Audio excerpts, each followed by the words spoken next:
Hello students, welcome back to our channel. Start करने जा रहे हैं अपना part 5 chapter 3 metals and non metals NCERT back questions का हमारा सेशन है। देखते हैं अपना आज का पहला क्वेश्चन। हम अपने सेशंस में 5 क्वेश्चन ईच क्या करते हैं, डिस्कशन करते हैं। अब देखते हैं आज का पहला question. What are amphoteric oxides? Give 2 examples of amphoteric oxides. अब बात कर रहे हैं अपने एम्फोटेरिक ऑक्साइड्स की।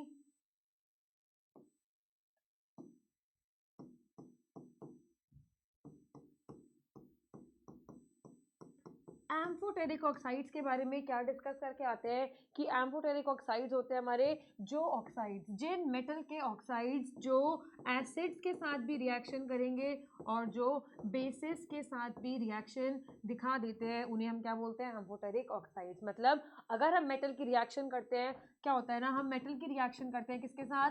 एसिड के साथ। और हम मेटल की रिएक्शन करते हैं बेस के साथ। बट यहाँ पे जो हमारा हम बात कर रहे हैं ऑक्साइड की, तो जो मेटल होगा उसका ऑक्साइड एसिड के साथ भी रिएक्शन करेगा और उसका ऑक्साइड बेस के साथ भी रिएक्शन करेगा। तो हम उसे क्या बोलेंगे कि वो है हमारा एम्फोटेरिक ऑक्साइड। फॉर एग्जाम्पल हमारे पास जिंक का ऑक्साइड होता है, बहुत ज़्यादा फेमस इसकी क्या है, इक्वेशन है, NaOH के साथ इसकी रिएक्शन कराएंगे और हम इसकी रिएक्शन HCl के साथ भी कराएंगे, जहाँ पे HCl क्या है हमारा? HCl है हमारा एसिड और NaOH है हमारा बेस।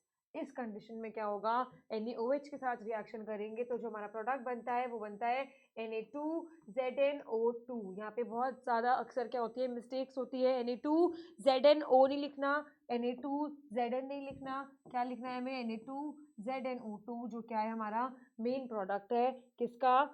सोडियम जिंकेट का। नाम लिखेंगे यहाँ पे सोडियम जिंकेट।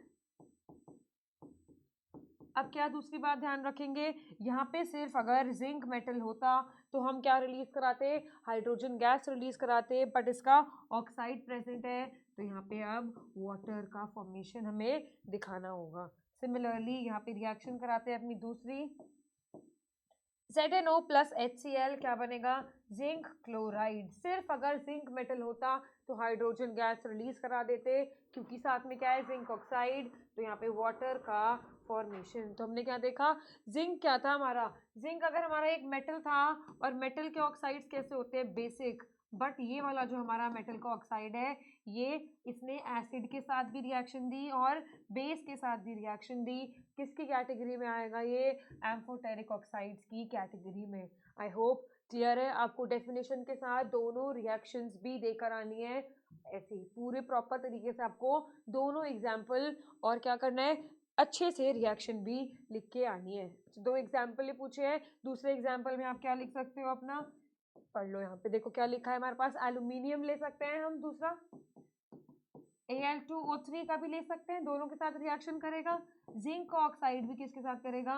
दोनों के साथ रिएक्शन करेगा। These are the oxides which can act with both acids and bases, for example aluminium oxide and zinc oxide, और दोनों की रिएक्शन लिख देनी है। ठीक है, पहले केस में क्या बनेगा? जिंक क्लोराइड, और दूसरे केस में Na2ZnO2 अलॉन्ग विद वाटर। यहाँ पे वाटर जरूर बनेगा, ध्यान रखना। यहाँ पे अगर सिर्फ जिंक होता तब हम हाइड्रोजन गैस रिलीज करते, बट जिंक ऑक्साइड है तो वाटर रिलीज हमें करना पड़ेगा।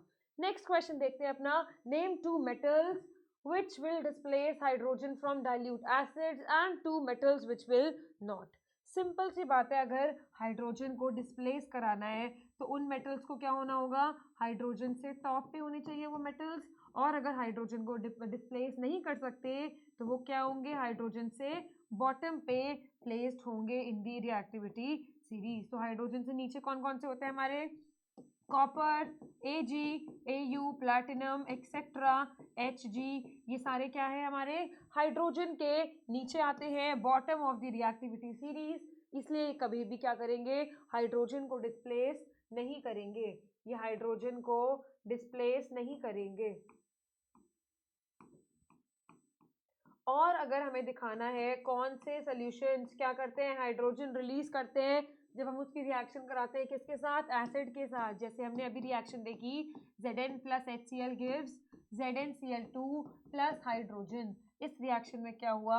हाइड्रोजन गैस रिलीज हुई है, मतलब जो हमारा जिंक है वो हाइड्रोजन के ऊपर होगा। ऐसे और कौन कौन से मेटल्स हैं हमारे? Sodium, potassium, calcium, magnesium, aluminium, iron etcetera. ये सारे क्या है? टॉप पे है किसके?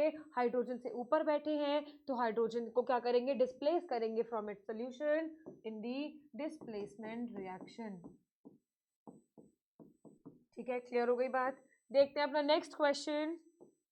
इन दी electrolysis refining of a metal, हम क्या कर रहे हैं? इलेक्ट्रोलिटिक रिफाइनिंग कर रहे हैं। उसमें हमने पूछा है कि एनोड, कैथोड और इलेक्ट्रोलाइट हमारा क्या क्या होगा।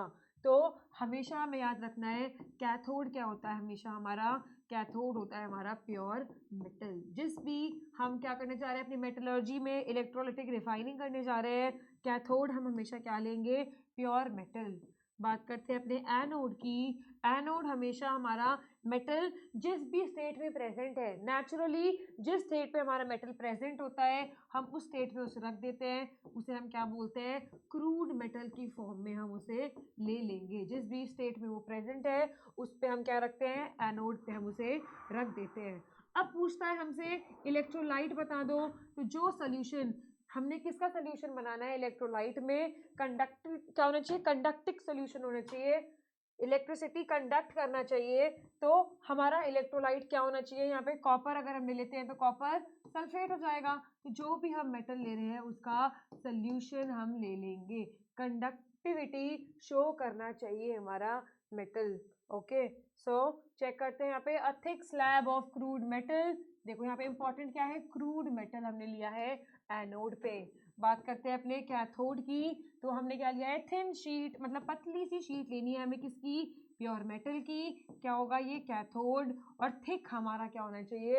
एनोड। जिसको हमें क्या करना है? क्रूड हमने जो लिया है, जिसको हम प्योरीफाई करने गए हैं, वो अच्छा खासा थिक मोटा हमें लेना है एनोड पे। ओके, सो इलेक्ट्रोलाइट क्या होगा? Solution of a salt of metal M. Okay, so this is the about this question. देखते हैं नेक्स्ट क्वेश्चन। अब नेक्स्ट क्वेश्चन में हमें एक एक्टिविटी की फॉर्म में दिया है। Pratyush took sulfur powder on a spatula and heated it. He collected the gas evolved by inserting a test tube over it as shown below. अब क्या करा उसने? सल्फर पाउडर लिया और उसे हीट कर दिया।